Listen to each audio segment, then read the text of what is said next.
ప్రభునందు మాకు అత్యంత ప్రియులైన దేవుని ప్రజలందరికీ ఈ ఉదయకాల సమయంలో శుభాభివందనాలు తెలియజేస్తున్నాను. మీరంతా ఆధ్యాత్మికంగా క్షేమంగా ఉండాలని, అన్ని విషయాల్లో వర్ధిల్లాలని, పరిశుద్ధాత్మ దేవుని యొక్క సంరక్షణలో మీరు ఎదగాలని ప్రతిరోజు మీకోసం ప్రార్థన చేస్తున్నాను.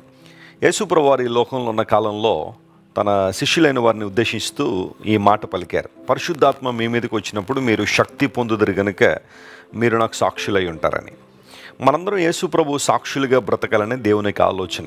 రక్షణ పొందిన మనం, భక్తిలో ఎదుగుతున్న మనం, విశ్వాసంలో అభివృద్ధి పొందుతున్న మనం క్రీస్తు ప్రభువును గురించిన విషయాలు అనేక మందికి సాక్ష్యం ఇచ్చినట్లుగా, అంతమాత్రం కాకుండా మనమే సాక్షులుగా మార్చబడాలని దేవుడు ఆశిస్తున్నాడు. అలాంటి కృప మీ అందరికీ దేవుడు దయచేయాలని మనస్ఫూర్తిగా కోరుతున్నాను. ప్రతి ఉదయాన్నే మనం దేవుని యొక్క వాగ్దానాన్ని ధ్యానం చేయడం ద్వారా దేవునికి మరింత దగ్గరగా రావడానికి పరిశుద్ధాత్మ దేవుడు మనకు సహాయం చేస్తున్నారు.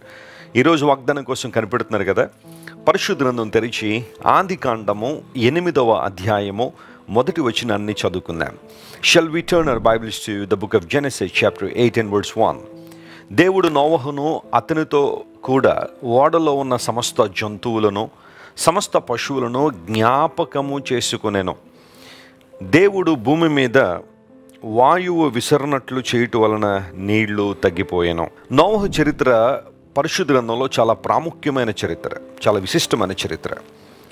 నోవహు యొక్క సంఘటన అనేక మందికి ఇప్పటికీ కూడా కనువిప్పును కలుగజేసే సంఘటన. నోవహు కాలంలో జలప్రళయం రావడం, ఆ ప్రళయంలో భూమి మీద ఉన్న ప్రాణులన్నీ కూడా, అంటే సంచరించే జీవులు మనుషులతో పాటుగా అన్నీ కూడా నాశనం అవ్వడం మనం చూస్తున్నాం. కానీ నీతిమంతుడైన నోవహును అతని కుటుంబాన్ని దేవుడు ఆ జలప్రళయం నుంచి తప్పించాడు. జలప్రళయములో వారు నశించిపోకుండా దేవుని ప్రణాళిక ద్వారా వారు తప్పించబడ్డారు. దేవుని మీద అతనుకున్న నమ్మకం నోవహును ఆ ప్రళయం నుంచి విడుదల పొందడానికి సహాయపడింది.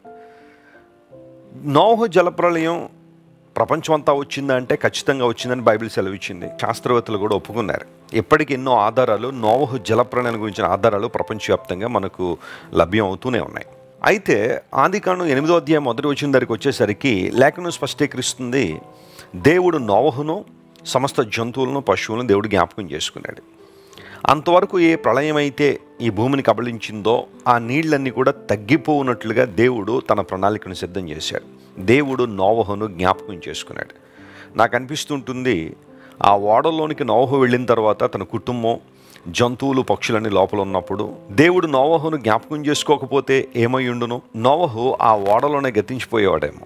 కానీ దేవుడు సరైన సమయంలో నోవహును జ్ఞాపకం చేసుకుని ఆ ఓడ నుండి బయటికి తీసుకురావడం ద్వారా ఆ తర్వాత తన ప్రణాళికలను దేవుడు నెరవేర్చాడు. ప్రియులారా గమనించండి, దేవుడు మనల్ని జ్ఞాపకం చేసుకునేవాడు. జ్ఞాపకము అన్న మాట హిబ్రూలో జకార్ అనే పదం ఉపయోగించబడింది. ఆ మాటకు అర్థం ఏంటంటే టు బీ మైండ్ఫుల్. జ్ఞాపకం చేసుకుంటున్నాడంటే దేవుడు మనల్ని మర్చిపోయాడు, అయ్యో సడన్గా ఇప్పుడే గుర్తొచ్చావు అనే మాట కాదు. నిత్యము ఆయన తలంపుల్లో, ఆయన ఆలోచనలో మనం ఉన్నాము అని చెప్పడానికి జకార్ అనే పదాన్ని ఉపయోగిస్తారు. కీర్తనకారుడు తన కీర్తన రాస్తూ అంటాడు, ప్రభువా నువ్వు మనుష్యుని జ్ఞాపకం చేసుకున్నట్టుకు వాడే పాటివాడు, నీవు నరమాత్రుని దర్శించుటకు వాడే పాటివాడు అనే ఒక మాట మనం 8వ కీర్తనలో మనం చూస్తాం. నీవు సృష్టించిన సూర్య చంద్ర నక్షత్రములను, సువిశాలమైన విశ్వాన్ని, ఈ సృష్టిని నేను చూస్తున్నప్పుడు అసలు మనిషి ఏ పాటివాడు? నువ్వు మానవుడిని దర్శించడానికి మానవుడు ఏ పాటివాడు? నిజమే, మనలో ఏ యోగ్యత, ఏ అర్హత లేకపోయినా దేవుడు మనల్ని ప్రేమించడానికి, మనల్ని జ్ఞాపకం చేసుకోవడానికి కారణం కేవలం ఆయన కృప మాత్రమే. తన కృప ద్వారా తన రూపంలో, తన పోలికలో మనిషిని చేసుకున్నాడు కాబట్టే, మానవునితో సహవాసం చేయాలని దేవుడు ఆశిస్తున్నారు కాబట్టే మనిషిని జ్ఞాపకం చేసుకున్నాడు. ప్రభునందు ప్రియులారా, బహుశా నీవు ఏ ఒక్కరి జ్ఞాపకంలోనూ లేవేమో, అందరూ నిన్ను మర్చిపోయారేమో. నీ కష్ట సమయాల్లో, నీవు నిందలు పడుతున్నప్పుడు, అవమాన పరిస్థితులు గుండా వెళ్తున్నప్పుడు, లోకమంతా నిందిస్తున్నప్పుడు, రాళ్లతో నిన్ను కొట్టాలని ప్రతి ఒక్కరూ రాళ్ళు చేతు పట్టుకున్నప్పుడు బహుశా చాలామంది నిన్ను మర్చిపోయారేమో. ఈ సమయంలో గనక వారిని మనం కలిస్తే వారి బాధల్లో మనం కూడా పాలుపంపులు పొందాల్సి వస్తుందేమోనని చాలామంది గతించిపోయారేమో. బహుశా నీ తోబుట్టువులే నిన్ను మర్చిపోయారేమో. నీ అక్క, నీ అన్న, నీ తమ్ముడు, నీ సహోదరి, నీ బంధువులు నిన్ను మర్చిపోయి చాలా కాలం అయిందేమో. దూరదేశం వెళ్ళిపోయిన నీ భర్త నిన్ను మర్చిపోయి చాలా కాలం అయిందేమో. వెళ్ళినప్పుడు ప్రతిరోజు ఫోన్ చేసేవాడండి, ఇప్పుడు వారానికి ఒకటి, నెలకొకటి అయిపోయింది. ఇప్పుడు 3 నెలలు అయిపోయింది, 4 నెలలు అయిపోయినా కానీ నేను జ్ఞాపకం రావట్లేదు నా భర్తకు అని బాధపడే భార్యలు చాలామంది ఉన్నారు. బహుశా తను మరొకరి ఆధీనంలోకి వెళ్ళిపోయి నేను మర్చిపోయి ఉండొచ్చేమో. ప్రపంచంలో ఇలాంటి సంఘటనలు చాలా జరుగుతున్నాయి. మనుషులు మర్చిపోతారు అనడంలో పెద్ద ఆశ్చర్యం ఏమీ లేదు. దేవుడు నోవహుని జ్ఞాపకం చేసుకున్నాడు. నోవహు యొక్క భక్తిని జ్ఞాపకం చేసుకున్నాడు. నోవహుతో దేవుడు నిబంధన చేసి నేను కాపాడుతాను, రక్షిస్తాను అని వాగ్దానం చేసిన దేవుడు వాగ్దానం నిలబెట్టుకున్నాడు. జలప్రళయం, ఆ నీరు గతించిపోతున్నప్పుడు దేవుడు నోవహుని జ్ఞాపకం చేసుకుని బయటికి తీసుకొచ్చాడు. ప్రభునందు ప్రియులారా, నీ దేవుడు నిన్ను జ్ఞాపకం చేసుకునేవాడు. ఆయన తలంపుల్లో నువ్వు ఉన్నావు, ఆయన ఆలోచనలో నీవు ఉన్నావు. అది చాలా గొప్ప విషయం. హన్నా దేవుని సన్నిధికి వచ్చి తన అవసరాన్ని చెప్పుకున్నప్పుడు, తనకున్న సమస్య ఏంటో ప్రభుతో చెప్పుకున్నప్పుడు దేవుడు హన్నాను జ్ఞాపకం చేసుకున్నాను అనే మాట సమూయేలు మొదటి గ్రంథంలో మనం చూస్తాం. దేవుడు హన్నాను జ్ఞాపకం చేసుకున్నాడు. ఈరోజు బహుశా నీవు కూడా సంతానలేమితో ఉన్నావా? ఎన్నో ప్రయత్నాలు చేస్తూ, ఎందరో డాక్టర్ల చుట్టూ తిరుగుతూ, ఇక్కడ కాకపోతే అక్కడ కాకపోతే మరొక చోట అన్నట్టుగా ఎంతోమంది దగ్గర పరిగెత్తావా? దేవుడు నేను జ్ఞాపకం చేసుకోవడానికి ఆయన సామర్థ్యం కలిగినవాడు. షారా గర్భమును తెరిచిన దేవుడు, హన్నా గర్భాన్ని తెరిచిన దేవుడు, ఎలిజబెత్ గర్భాన్ని తెరిచిన దేవుడు నీ జీవితంలో కూడా మేలు చేస్తాడు. విశ్వాసంతో ఆయన సన్నిధిలో ప్రార్థించాయి, ఆయన వైపు చూడు, ప్రభు కార్యాలు జరిగిస్తాడు. ఇశ్రాయేలు ప్రజలు బాధలో ఉన్నప్పుడు, దురవస్థలో ఉన్నప్పుడు, కఠిన బాధల్లో నలిగిపోతున్నప్పుడు దేవుడు వారిని జ్ఞాపకం చేసుకున్నాడు. దైవజనుడైన మోషే అని దేవుడు పంపించాడు. దేవుడు కొన్ని సందర్భాల్లో కొంతమందిని నీ జీవితంలోకి పంపిస్తాడు. నీకు మేలు కలిగినట్లుగానే, నీకు ప్రయోజనం కలిగినట్లుగానే ఆ వ్యక్తిని దేవుడు నీ జీవితంలో తీసుకొస్తాడు. మోషేని తీసుకొచ్చాడు దేవుడు ఇశ్రాయేలు ప్రజలకు విడుదల ఇవ్వడానికి. అయితే మోషేకి ఒక సందేహం ఉంది, వారు నన్ను నమ్మరు ప్రభువా, నన్ను విశ్వసించరు. అయితే దేవుడు అన్నాడు, వారు నిన్ను నమ్మునట్లుగా నేను నీకు తోడై ఉంటాను. నీ జీవితంలో దేవుడు ఒక గొప్ప ప్రణాళిక నెరవేర్చబోతున్నాడని నువ్వు నమ్మినప్పుడు నువ్వు దేవుని స్తుతిస్తావు, అని ఆరాధిస్తావు. ఆయనను జ్ఞాపకం చేసుకున్నాడు కాబట్టే ఉపద్రవాల్లోంచి నేను రక్షిస్తున్నారు, సమస్యల్లోంచి విడుదలిస్తున్నారు, అనారోగ్యముల నుండి నీకు స్వస్థత ఇస్తున్నారు.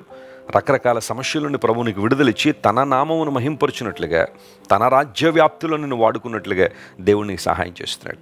Please remember that God has a concern for you. దేవుడు నీ పట్ల ఒక ఉద్దేశాన్ని కలిగి ఉన్నారని నమ్మి ఆయన్ని ఆరాధించగలిగితే, ఆయన స్తుతించగలిగితే అంతకన్నా ఆధిక్యత మరొకటి లేదు. దేవుని స్తుతిద్దామా? ప్రేమగల తండ్రి, ఉదయకాల సమయంలో మనస్ఫూర్తిగా నేను స్తుతిస్తున్నాము. ఆనాడు నోవహును జ్ఞాపకం చేసుకున్న దేవుడు, హన్నాను జ్ఞాపకం చేసుకున్న దేవుడు, ఇశ్రాయేలు ప్రజలను జ్ఞాపకం చేసుకున్న దేవుడు నాయన.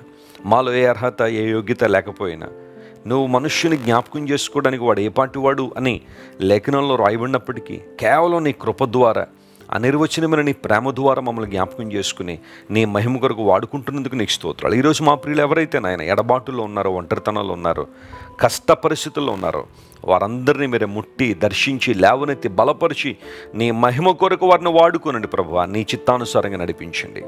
అనారోగ్యంతో ఎవరైతే సతమతం అవుతున్నారో వారికి ఆరోగ్యాన్ని దయచేయండి. ఆర్థిక సంబంధమైన ఇబ్బందులు ఎవరైతే ఉన్నారో వారందరినీ లేవనెత్తి బలమైన కార్యాలు వారి జీవితంలో చేయమని కోరుకుంటూ యేసుక్రీస్తు వారి శ్రేష్టమైన నామం పేరిట అడిగి వేడుకొనిచున్నాం తండ్రి. Amen, amen. God bless you dear friends. Have a wonderful day. మీరు ఇంతవరకు విన్న దైవ సందేశం మరియు దేవుని సేవకులు చేసిన ప్రార్థన మీకు ఆశీర్వాదకరముగా ఉన్నదని విశ్వసించుచున్నాము. ఈ సందేశాన్ని మీ స్నేహితులకు, బంధువులకు షేర్ చేయండి. మీకు ఏదైనా ప్రార్థన అవసరత ఉన్నచో మా ఫోన్ నంబర్లకు కాల్ చేయండి. దేవుడు మిమ్మల్ని ప్రేరేపిస్తే విశ్వాసంతో సాగుచున్న ఈ పరిచర్యను ప్రోత్సహించండి. మరిన్ని వర్తమానాలు, పాటలు వినుటకు జాన్ వెస్లీ మినిస్ట్రీస్ అను మా యూట్యూబ్ ఛానల్ను సబ్స్క్రైబ్ చేసుకొనండి. ప్రభువైన యేసుక్రీస్తు కృప మీకు తోడైండును గాక.